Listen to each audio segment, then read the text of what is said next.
आज का एपिसोड मन सुंदर दिल को झकझोर देने वाला था। हर सीन में दर्द, उलझन, पछतावा और मजबूरी साफ झलक रही थी। कहानी की शुरुआत रूही और नहार के बीच तीखी बहस से होती है। नहार रूही को डांटते हुए कहता है कि वह अपना जरा भी ख्याल नहीं रखती। टूटा हुआ स्टूल देखकर भी उस पर चढ़ जाना उसकी लापरवाही दिखाता है। नहार गुस्से में कहता है कि अगर वह गिर जाती तो उसे चोट लग सकती थी।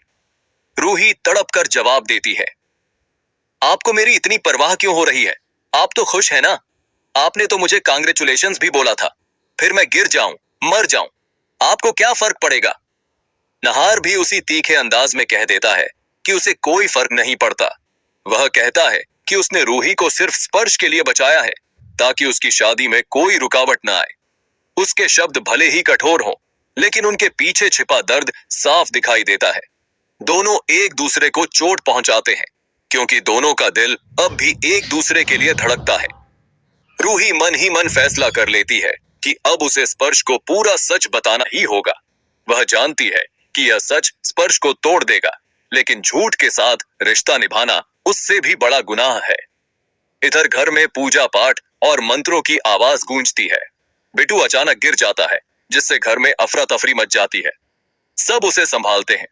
इसी बीच एक रहस्यमयी मोड़ आता है। रूही घूंघट में नजर आती है। जब उससे पूछा जाता है तो वह बताती है कि उसने मन्नत मांगी है कि जब तक एक बड़ा प्रोजेक्ट पूरा नहीं हो जाता वह घूंघट नहीं हटाएगी। यह बात सबको अजीब लगती है, लेकिन कोई ज्यादा सवाल नहीं करता। फिर अचानक रूही स्पर्श को अपने साथ जबरदस्ती गाड़ी में बैठाकर किसी और जगह ले जाती है। स्पर्श घबराकर पूछता है, लेकिन रूही बस कहती है, अभी सवाल मत पूछो, बस चलो। वहां पहुंचकर स्पर्श को एक वीडियो दिखाई जाती है। वीडियो देखते ही स्पर्श के पैरों तले जमीन खिसक जाती है। उसे पता चलता है कि रूही सिर्फ नहार को जानती ही नहीं थी, बल्कि वह उसकी पत्नी है। यह सच स्पर्श को अंदर तक हिला देता है। स्पर्श टूटे हुए स्वर में कहता है, तुमने मुझसे इतना बड़ा सच छुपाया? मैं तुम्हारा दोस्त था रूही। जब मैं पहली बार नहार से मिला तब तुमने क्यों नहीं बताया कि यह सिर्फ क्लाइंट का घर नहीं, तुम्हारा ससुराल है? उसे अब हर बात समझ आने लगती है। रूही का जयपुर न जाना, नहार के ऑफिस में काम करने से बचना, सब कुछ। उसे लगता है कि सबने मिलकर उसे बेवकूफ बनाया है। उसका आत्मसम्मान चकनाचूर हो जाता है। रूही रोते हुए सच स्वीकार करती है। वह कहती है कि वह अपने अतीत से भाग रही थी। वह खुद भी उस दर्द को झेल नहीं पा रही थी, इसलिए किसी को सच नहीं बता पाई। वह स्पर्श से माफी मांगती है और कहती है कि अगर वह इस रिश्ते को तोड़ना चाहता है तो उसे कोई शिकायत नहीं होगी। स्पर्श गुस्से और दर्द के बीच झूलता रहता है। वह खुद को अपमानित महसूस करता है। घर लौटकर वह सबके सामने अपना गुस्सा निकालता है। वह कहता है कि सबने मिलकर उसे धोखा दिया। सोनिया आंटी भी उसे समझाती रहीं, लेकिन कभी सच नहीं बताया। दादी भावुक होकर सच बताती हैं कि नहार और शीतल के रिश्ते की वजह से रूही का जीवन टूट गया था। रूही जैसी खुददार लड़की अपनी सौतन के साथ एक ही छत के नीचे नहीं रह सकती थी। दादी मानती हैं कि उन्होंने एक अनमोल बहू खो दी और अब वे चाहते हैं कि रूही को जिंदगी में फिर से खुशी मिले। सबको लगता है कि अब स्पर्श शादी से मना कर देगा।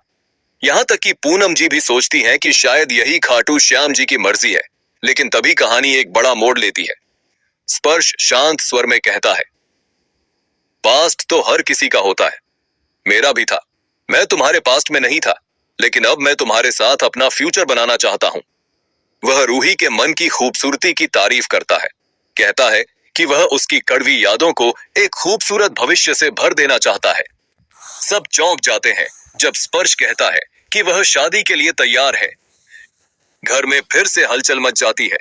दादी स्पर्श को समझाने की कोशिश करती हैं कि वह कोई जबरदस्ती नहीं करे, लेकिन स्पर्श अपने फैसले पर अडिग रहता है। वह कहता है कि उसे तारीख से कोई फर्क नहीं पड़ता, वह हर हाल में रूही से शादी करेगा। इधर नहार टूट चुका होता है। वह खुद से लड़ रहा होता है। छोटी मां नहार को समझाती है कि कहीं इस सब का खामियाजा बिट्टू और शीतल को न भुगतना पड़े। नहार आखिरकार मान जाता है और शीतल से कहता है कि क्यों न दोनों की शादी उसी मंडप में कर ली जाए जहां रूही और स्पर्श की शादी होने वाली है। यह सुनकर सब हैरान रह जाते हैं। पूनम जी इसे भगवान की कृपा मानती हैं और तुरंत पंडित जी को फोन कर देती हैं। पंडित जी बताते हैं कि अगले 2 दिन बेहद शुभ है। तय होता है कि आज हल्दी मेहंदी और अगले दिन शादी होगी।